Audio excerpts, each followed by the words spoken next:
या चौपाल या सब बड़ा बडेरा, सब बड़ा बडेरा वो जी, सब लोग लगाया वो जी, ठाकरिया ने सदिया वो जी।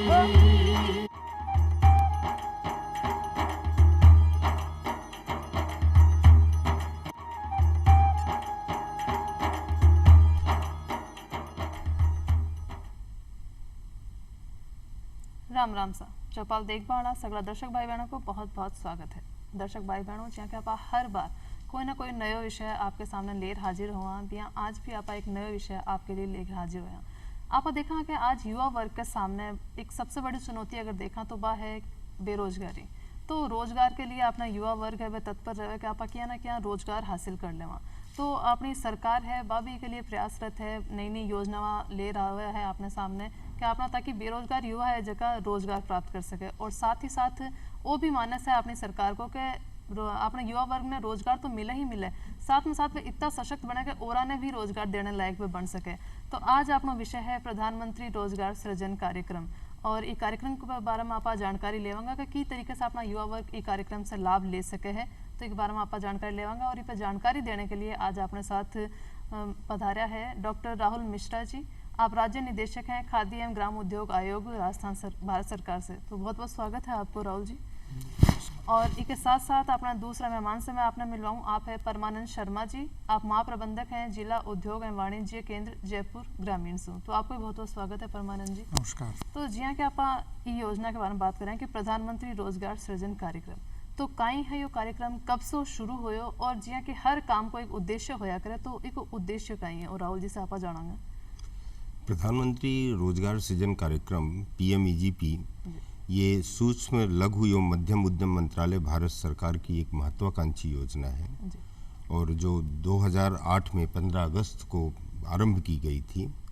ये योजना का मुख्य उद्देश्य जो है वो ग्रामीण और शहरी क्षेत्रों में बेरोजगार युवकों को रोजगार प्रदान करना और रोजगार के नए नए आयाम स्थापित करना, ये मुख्य उद्देश्य रहा है।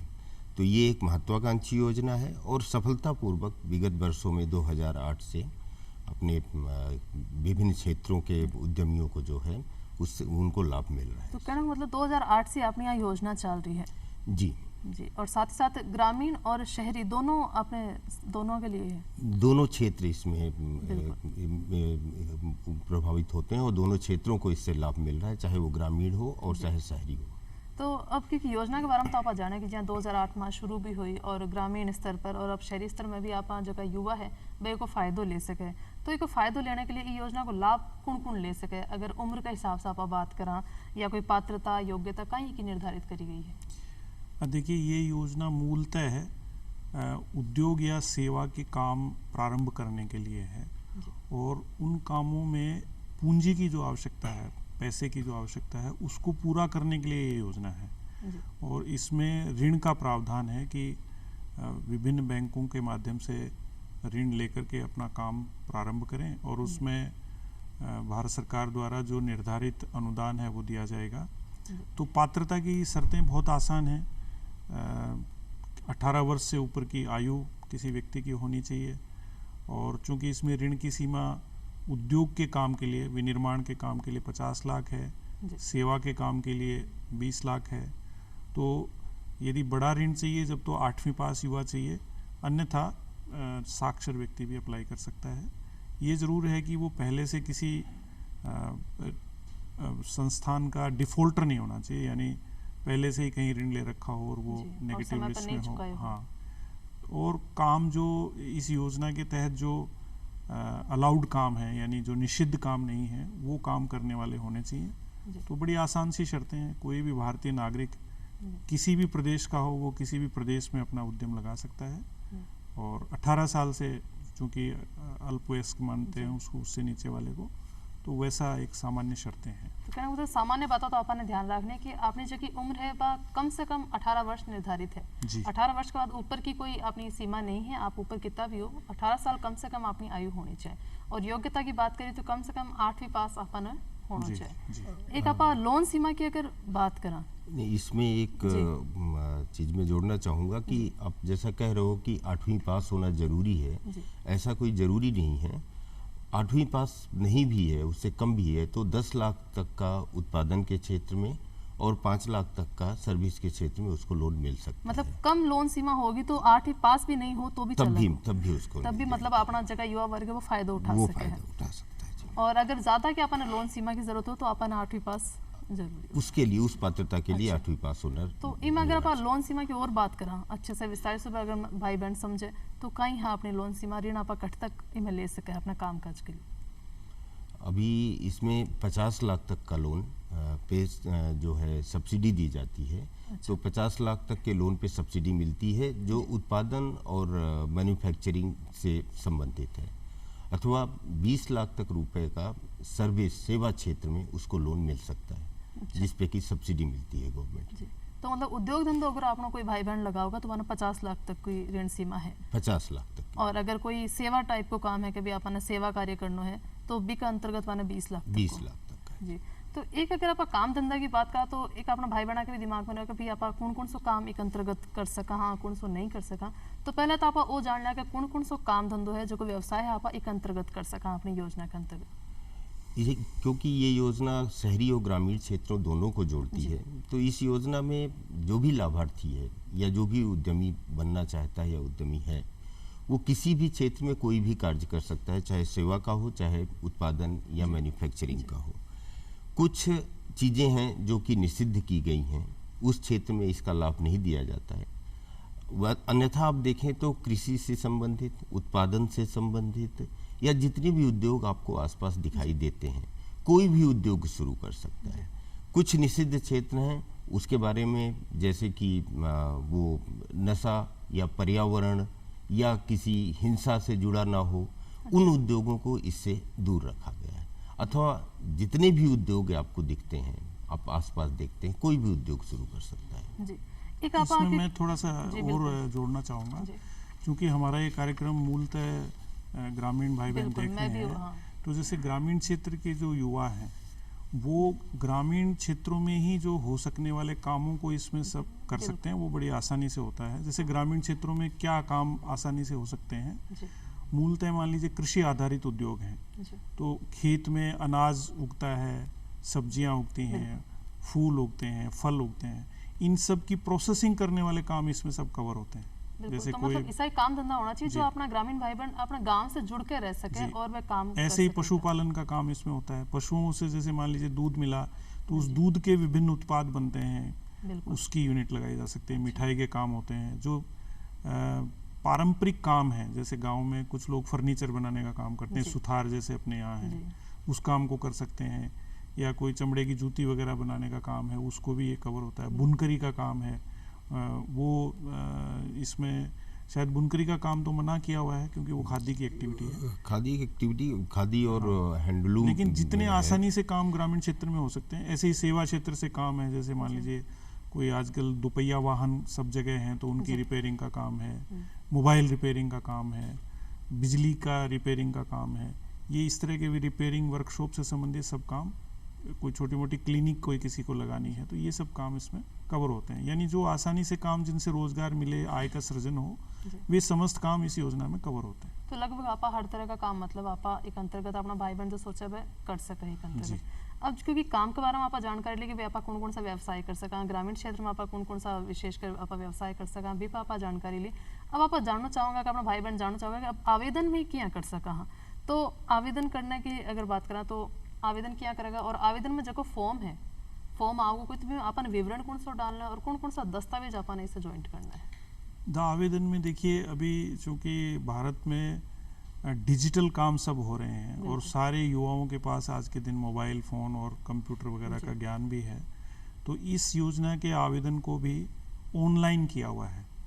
तो हमारी जैसे भारत सरकार की एक वेबसाइट है MSME मंत्रालय की, www.kviconline.gov.in/PMEGP। तो वो बड़ी आसान सी वेबसाइट है, उसको जो ही खोलेंगे तो उसमें व्यक्ति के रूप में आवेदन का एक आवेदन पत्र खुल जाएगा। उसमें सामान्य प्रविष्टियाँ हैं कि भाई आपका क्या नाम है, आधार कार्ड से वो लिंक है तो कई सारी प्रविष्टियाँ तो ऑटोमेटिक ही उसमें आ जाएंगी।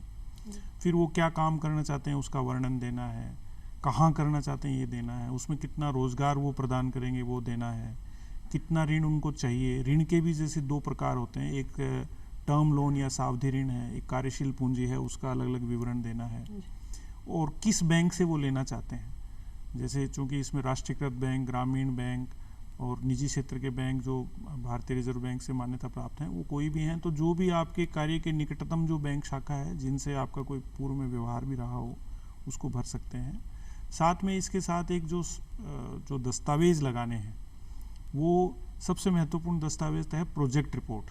अच्छा। जिससे ये सिद्ध हो कि भाई ये जो काम हम करना चाह रहे हैं उसमें जो ऋण लेंगे वो किन किन कामों पे खर्च करेंगे और वो कैसे लाभदायक होगा, कैसे कमाई करेंगे, कैसे बैंक का चुकाएंगे, उन सब चीज़ों का वर्णन करने वाले दस्तावेज प्रोजेक्ट रिपोर्ट है। एक वो अपना स्वयं का सत्यापित करके लगाना है, प्लस मान लीजिए वो आरक्षित वर्ग से हैं, कोई भी जो आवेदक हैं, चूंकि आरक्षित वर्ग में थोड़ा अनुदान ज़्यादा है तो उसका एक प्रमाण पत्र लगाना पड़ेगा। अच्छा। प्लस वो यदि मान लीजिए ग्रामीण क्षेत्र से वास्ता रखते हैं तो ग्रामीण क्षेत्र का एक कुछ प्रमाण देना पड़ेगा कि हमारा गांव जो है ये इतनी आबादी का है और यहाँ है।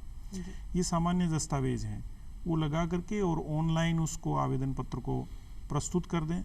उसके बाद वो जो भी 3 एजेंसियां इसमें काम कर रही हैं, अच्छा। खादी आयोग है, खादी बोर्ड है और हमारा जिला उद्योग एवं वाणिज्य केंद्र है, तो जिस भी एजेंसी में उन्होंने क्लिक किया वो एजेंसी के पास वो फॉर्म उनका प्राप्त हो जाएगा और हम लोग उसको चेक कर लेंगे कि उसमें सारे जो तथ्य दिए हुए हैं वो मेल खाते हैं क्या, दस्तावेज पूरे हैं क्या। तो उसके आधार पे उनकी स्कोरिंग होती है कि भाई ये 100 में से 60 नंबर जिनके आ गए या उससे ऊपर आ गए तो वो आवेदन पत्र पात्र है। सामान्यतः जितने भी लोग आवेदन भरते हैं उसमें 80-90% सही भरते हैं और नहीं भी भरते हैं तो हम उनको दूरभाष पे वार्ता करके या ईमेल के माध्यम से अवगत करा देते हैं कि भाई आपकी ये त्रुटि है, इसको ठीक कर लीजिए। अच्छा। और फिर उस ऋण आवेदन पत्र को हम उस बैंक को ऑनलाइन ही भेज देते हैं। उसके बाद बैंक के जो अपने नियम हैं उनके अनुसार वो जांच करते हैं कि भाई ये ऋण देने लायक है कि नहीं, ये काम इस क्षेत्र में चलने लायक है कि नहीं, उन लोगों का पृष्ठभूमि कैसी है, वो सब चेक करके और वो ऋण स्वीकृत कर देते हैं। और उसके बाद में ऋण स्वीकृति के पश्चात एक इसमें उद्यमिता प्रशिक्षण का एक प्रावधान है ऑनलाइन। वो एक इसकी जो वेबसाइट है अपनी, उसी के माध्यम से लेक्चर सुनने होते हैं अभ्यर्थियों को, एक छोटी सी परीक्षा है, फिर ऋण वितरण हो जाता है। ऋण वितरण के पश्चात जो भी मार्जिन मनी सब्सिडी है वो भारत सरकार की तरफ से ऑनलाइन ही भेजी जाती है। बैंक के शाखा प्रबंधक आवेदन करते हैं और 3 साल बाद में जब उस यूनिट को लगातार चलाते हैं तो वो मार्जिन मनी उसमें समायोजित हो जाती है, एडजस्ट हो जाती है। हाँ चीज़ आप और विस्तृत रूप से जानांगा जी। ऑनलाइन आवेदन की तो आप बात बताइए कि आप ऑनलाइन आराम से आवेदन कर सका। हाँ, पूरी योजना एक अंदर आप भरनी होगी अपने युवा वर्ग ने, तो एक अंदर एक आप जी के ऋण सीमा की तो आप बात पहले कर चुके हैं, लेकिन अब अगर सब्सिडी की बात करें तो इन और आप विस्तृत रूप से जाना कि भी सब्सिडी की ना मिलेगी, कितनी मिलेगी, कोई अलग अलग है जहाँ ग्रामीण क्षेत्र में भी है, शहरी क्षेत्र में भी है, और अगर कोई अलग फायदो अनुसूचित जाति जनजाति आना कोई अलग है तो वो आपने बताओ।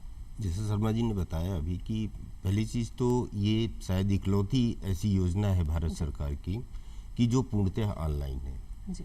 इसमें जो हमारी डिजिटल इंडिया इस चीज़ को आगे बढ़ाते हुए माननीय प्रधानमंत्री जी और हमारे अध्यक्ष जी भी लगातार इसमें प्रयास करते रहे और ये पूर्णतः सफल हुई है कि आवेदन से ले करके और लोन वितरण और उसके बाद भौतिक सत्यापन तक उस इकाई का वो पूर्णतः ऑनलाइन ही होता है। कहीं पर भी आपको किसी ऑफिस में जा करके किसी से मिल करके या किसी से बात करके वहाँ पे कोई आवेदन या कोई भी ऐसी जो कार्यालयीय कार्रवाई होती है वो करने की ज़रूरत नहीं होती है। और वो ऑनलाइन पोर्टल में, क्योंकि आजकल का युवा जो है वो सब डिजिटली कनेक्टेड है, सबके पास अपनी मोबाइल की सुविधा है, इंटरनेट की सुविधा है, तो कोई भी जाकर के हमारी जो वेबसाइट है kviconline.gov.in पे PMEGP पोर्टल है, PMEGP पोर्टल पे सारी जानकारियां विस्तृत रूप पर उपस्थित हैं वहाँ पर। उसमें यहाँ तक भी है कि जैसा बोल रहे थे शर्मा जी कि अभी DPR जो है, डिटेल्ड प्रोजेक्ट रिपोर्ट जो होती है, उसकी बहुत सारी कापियाँ भी उस पर अपलोडेड हैं। अच्छा। तो उसको देख करके जो भी उद्यमी बनना चाहता है या जो उस सेवा में जो उसका रुचि का विषय है उसमें काम करना चाहता है तो वो देख करके पता कर सकता है कि इसमें ये चीज़ें हैं और ये इन चीज़ों की ज़रूरत हो, हमको इसको ऐसे भरना है। सारी डिटेल की तरह से बहुत सारे ऐसे फॉर्मेट बने बनाए डिटेल प्रोजेक्ट रिपोर्ट हैं, क्योंकि कुछ ऐसे क्षेत्र अभी विकसित हुए हैं प्रधानमंत्री रोजगार योजना में, जैसे कुम्हार से संबंधित हो गया, मधुमक्खी पालन से हो गया, चर्म उद्योग से संबंधित हो गया, और अभी तो कृषि से जुड़े हुए बहुत सारे डेयरी के और पशुपालन, यहाँ तक कि मुर्गी पालन, इन सबको भी इसमें जोड़ लिया गया है।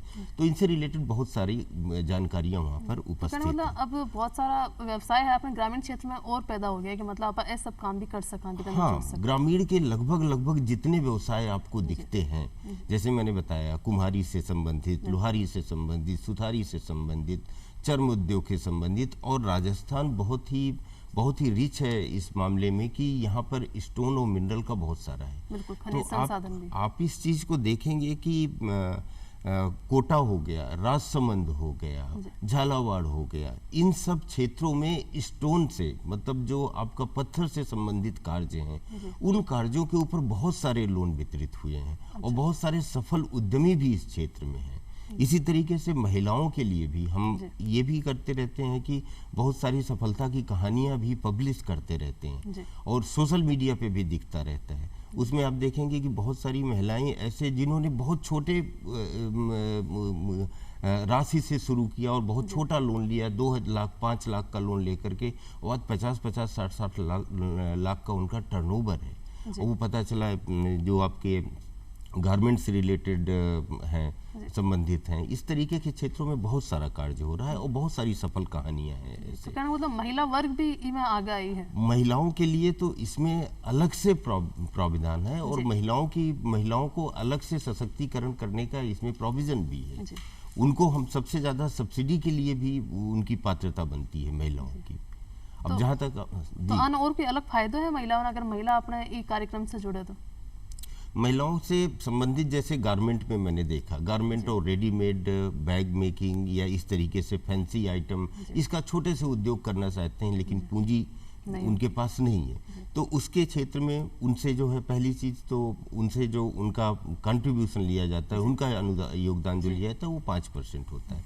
प्लस महिलाओं को जो है शहरी क्षेत्र में सबसे ज़्यादा जो कैटेगरी रखी गई है सब्सिडी के लिए, 25% की पात्रता बनती है, और दूसरा ग्रामीण क्षेत्रों में उनको 35% की पात्रता मिलती है। अच्छा। मैं एक उदाहरण अगर लूँ तो आप ऐसे समझिए कि मान लीजिए किसी को 10 लाख रुपए का कोई लोन चाहिए। अच्छा। वो सोचता है कि उसका प्रोजेक्ट 10 लाख रुपए का लगना है, तो वो अगर महिला सोच रही है कि 10 लाख रुपए का लोन है, तो उसमें 10 लाख पे उसको सिर्फ 5% अपना पैसा बैंक में जमा करवाना है। अच्छा। बाकी जो है 35% सरकार की तरफ से अनुदान के रूप में, सब्सिडी के रूप में मिलेगा। अच्छा। और उसके अलावा जो पैसा बचता है, 35 और 5 40 हो गए, 60% जो है वो बैंक से लोन में मिल जाता है। अच्छा। तो कुल देनदारी जो उसकी बनती है, 5% उसने शुरू में दे दिया है, 35% उसका सब्सिडी में एडजस्ट हो जाएगा, 3.5 लाख रुपए। तो कुल देनदारी अगर देखें तो उसकी लोन की किस्तें वो सब बनती हैं तो वो 6 लाख रुपए पर ही बनती हैं। तो ये बहुत बड़ी सहायता मिल जाती है। और लोन के लिए, सब्सिडी के लिए जैसे कह रहे हैं, सब्सिडी को बेसिकली अगर देखें तो 2 भागों में इसको डिसाइड किया गया है कि ग्रामीण क्षेत्र और शहरी क्षेत्र। तो शहरी क्षेत्र में सब्सिडी जो है वो 15 से लेकर 25% है प्रतिशत है, और ग्रामीण क्षेत्रों में ये 25 से लेकर के 35% तक है। अच्छा, तो एक आप यहाँ ग्रामीण में महिला बहना के लिए आप बात करिए कि महिला बहना भी छोटा मोटा काम धंधा करके एक अंदर शुरुआत करिए। तो अगर महिला बहना अपने काम और अच्छे से करने के लिए, अभी ना और सीखने के लिए अगर प्रशिक्षण भी अगर हो, तो इनमें सरकार का ही प्रशिक्षण की कोई व्यवस्था करिए।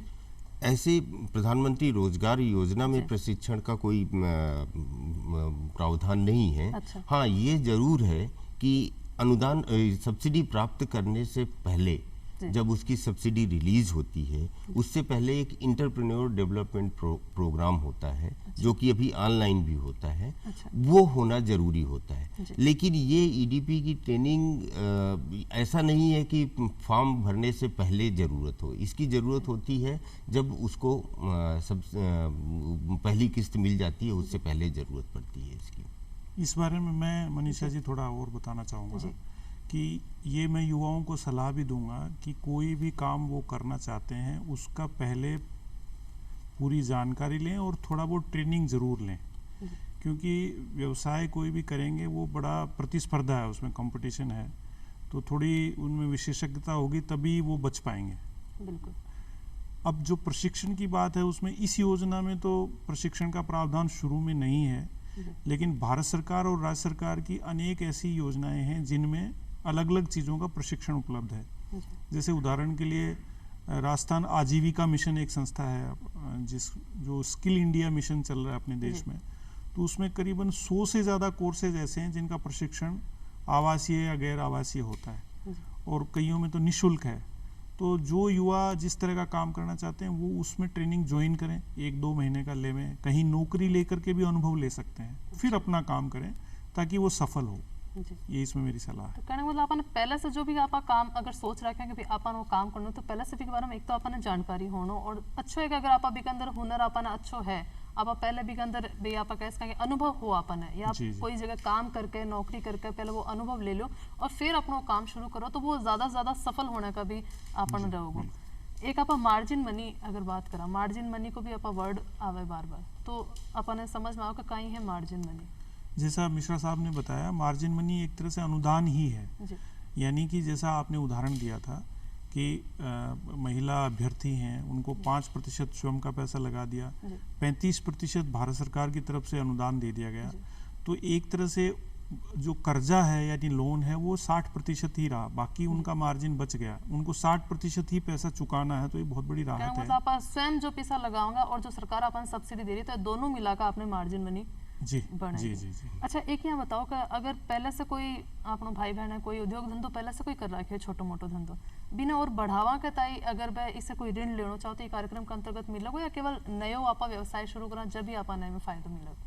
पीएमईजीपी जो मूल योजना है उसमें तो नए काम के लिए ही है। अच्छा। लेकिन यदि पहले इस योजना में किसी ने ऋण ले रखा है, उसको 3 साल हो चुके, उसकी पहले वाली मार्जिन मनी एडजस्ट हो गई, तो विस्तार के लिए वो ले सकते हैं, या फिर वो मुद्रा योजना के तहत यदि ऋण लिया हुआ हो तो पीएमईजीपी द्वितीय के नाम से एक योजना है, उसमें ऋण ले सकते हैं। लेकिन इसके अलावा एक हमारे राजस्थान सरकार की अपनी योजना है, मुख्यमंत्री लघु उद्योग प्रोत्साहन योजना, उसमें विस्तार के लिए ऋण मिलता है। उसमें ऐसी कोई शर्त नहीं है कि पहले किसी अन्य योजना में लिया हुआ हो, तो उसमें अलग अलग प्रावधान है। 25 लाख रुपए तक का व्यवसायियों के लिए लोन है, बड़ा ऋण भी है उसमें, उस योजना का लाभ लिया जा सकता है। यथासंभव तो इसी योजना का लाभ लें ताकि एक उससे निरंतरता बनी रहे, पर इसमें पात्रता नहीं है तो राज्य सरकार की योजना में ले सकते हैं। जी, तो एक अगर जो परिवार के अंतर्गत मतलब पुरुष है, महिला है, भी पति पत्नी है समझ लो, अगर पति भी के योजना को लाभ ले रहा है और पत्नी भी लेना चाहो तो कहीं ले सके है? परिवार में एक ही व्यक्ति को लाभ देने का नियम है। अच्छा। क्योंकि लाभान्वितों की संख्या काफ़ी बढ़ाने की दृष्टि से ये विचार किया गया है कि भाई परिवार में एक जना ले ले तो फिर कुछ दूसरों के नंबर आए, उस दृष्टि से संभवतः प्रावधान किया गया। वर्तमान प्रावधान यही है कि स्पाउस में से एक व्यक्ति ले सकते हैं। अच्छा, तो मतलब एक नहीं एक फायदा मिलेगा। जी। एक आपा अगर ज्यादा बात करा कि ज्यादा समझ लो लोन पास हो गया कोई व्यक्ति को, अपने युवा भाई बहन को कोई को लोन पास हुए, तो बी के बाद भी मानो कोई परामर्श देने के लिए कोई केंद्र है, कहीं है सरकार की योजना साथ?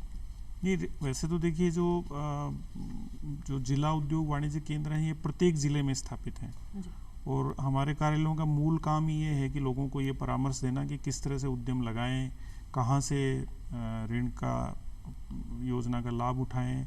ऋण योजनाओं के अलावा भी राजस्थान सरकार की अपनी और योजनाएं हैं जिनमें लाभ मिलता है। राजस्थान निवेश प्रोत्साहन योजना है, मार्केटिंग की कुछ योजनाएं हैं, प्रदर्शनियों में भाग लेने की योजनाएं, काफ़ी सारी योजनाएं हैं।